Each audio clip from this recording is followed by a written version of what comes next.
When should you start practicing advanced gymnastics, calisthenics skills such as the muscle up, handstand push-up or one-arm chin-up? In this video, I'm going to show you how to learn the most popular advanced gymnastics / calisthenics skills. The top 6 on the list is the muscle up, the pistol squat, the handstand push-up, the press to handstand variations, the 90-degree push-ups, and the one-arm chin-up or pull-up. In one of my earlier videos, I talked about the static skills from the LC to the planche, in which order should you learn them and where you should practice them in your workout. There is definitely a recommended order with those skills, and you should have a dedicated block in your workouts to practice them, or you could just simply do dedicated sessions. With the dynamic skills, it's a bit different, that's why I wanted to make a separated video about them. Since most of these skills are isotonic exercises, so they have concentric and eccentric phases, we also call them bent arm or dynamic exercises. I recommend to practice them as part of your strength block or dedicated strength training session. Most of the skills in the previous video I mentioned are also referred as straight arm exercises. This is why I recommend to practice them at least in separate blocks, to not mix the straight arm and bent arm, or otherwise called static and dynamic exercises, because it's totally different stimulus to your nervous system and especially for the tissues. You can have a bent arm skill part in your strength block when you practice the desired skill, and then you can do additional strength sets and reps of basics, then supplementary exercises if you want before the stretching. I hope that makes sense, and I tell you the specific examples for each exercise. Is there a recommended order with these skills? Well, there are obviously easier and more difficult skills on the list. But at the same time, if you have the proper joint preparation and basic strength, meaning that you can do sets of decent push-ups, inverted rows, V-sit-ups, dips, pull-ups, leg raises, squats, reverse lunges and Cossack squats, so you can move your body with confidence, you can pretty much work on any of these skills if you follow their progressions. Obviously, the one-arm chin-up or pull-up is more difficult than the muscle-up, but one is not necessarily a prerequisite of the other.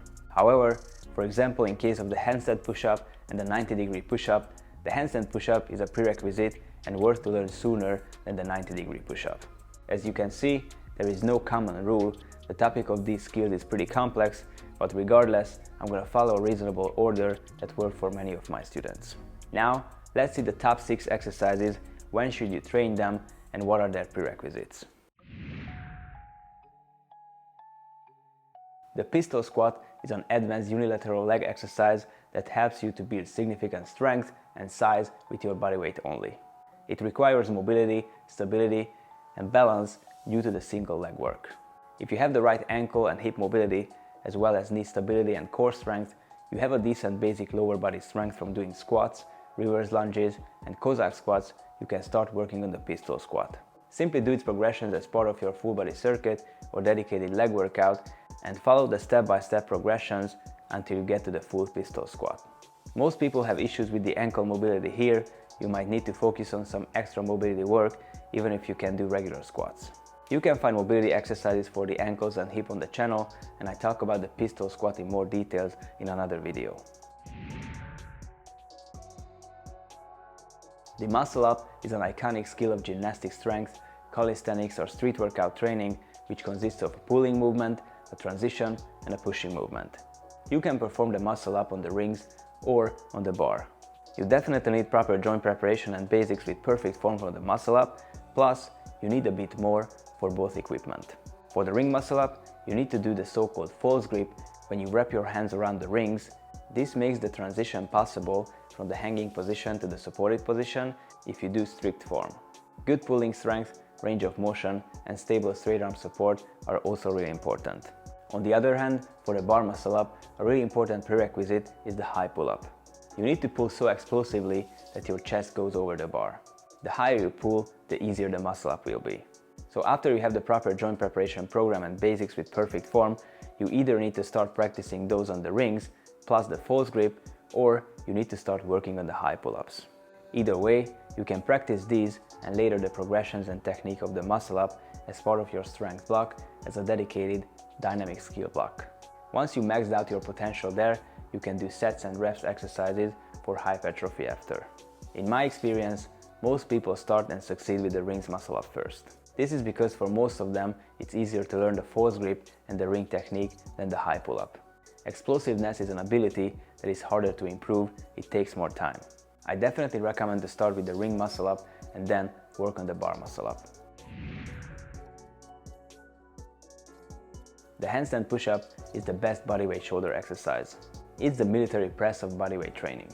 If you want to take your strength and shoulder gains to the next level, this is a must-do exercise. Surprisingly, the freestanding handstand is not necessarily a prerequisite of this exercise, since you can do it at the wall as well. This is why you can start working on it in your strength block or workout after you have the joint preparation and basic pushing strength. I like to include the handstand push-up training as part of my shoulder workout, as part of my strength block or dedicated workout. You can add lateral raises and ring face pulls for a complete shoulder workout. If you want to learn how to do the handstand push-ups, I have a dedicated video about it you can find on the channel. The press to handstand is a must-have skill in gymnastics. Gymnasts perform it on several apparatuses and they need to do it with straight arms and legs. It's typically a transition from the L-sit to the handstand or a simple press to handstand on the floor. However, you can do several variations of the press to handstand. The main difference between the variations is the bent arm or straight arm. The order of difficulty is the following. You can do tuck bent arm press, straddle bent arm press, or pike bent arm press. With straight arms, you can do also tuck, straddle, and pike. The prerequisite for any press to handstand variation is joint preparation, basic pushing strength, and obviously the handstand. If done with straight arm, I recommend to practice it as part of your skill block. Otherwise, you can practice it in your strength block as a pushing exercise. After you get the skill, you can easily perform reps with the bent arm variations that will give you a handstand push-up like great shoulder pump and more, thanks to the complexity of the movement.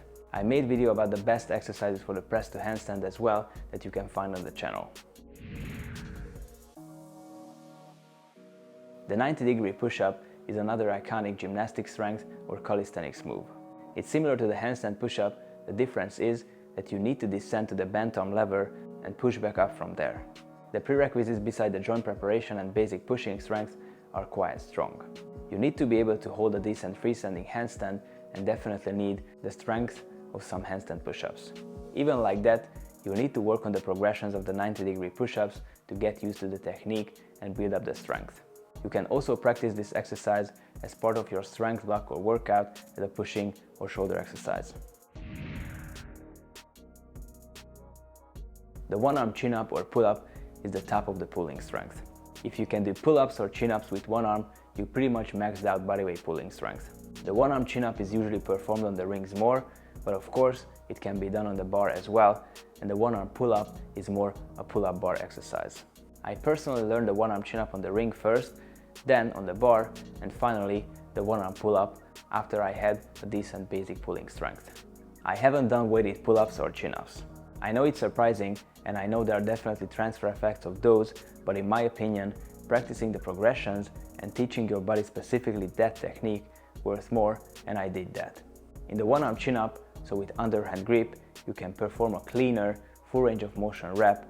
This is why I prefer it. In the pull-up version, so with overhand grip, you need to turn your body slightly and pull it to the opposite shoulder. The range of motion is more limited.